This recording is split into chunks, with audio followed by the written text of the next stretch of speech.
David Reed at Equilibar here.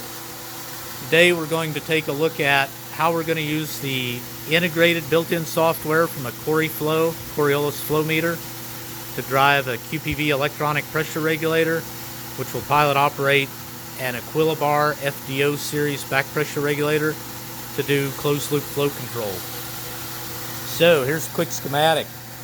Basically what we have, we're going to draw out of a reservoir with a pump.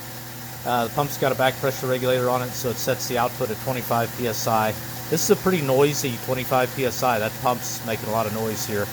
We're going to run that through a 60 micron filter, seen here, into the CORI-FLOW. The CORI-FLOW is a very low flow model. It's only 1 liter an hour, and I did do a bucket test to confirm that it is 1 liter an hour calibration.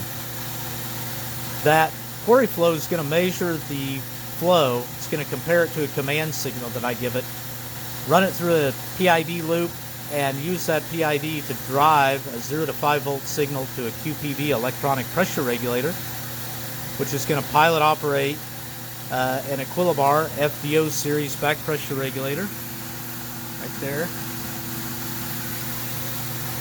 And the output of that is going to come to a graduated cylinder so that we can see. So here's our graduated cylinder.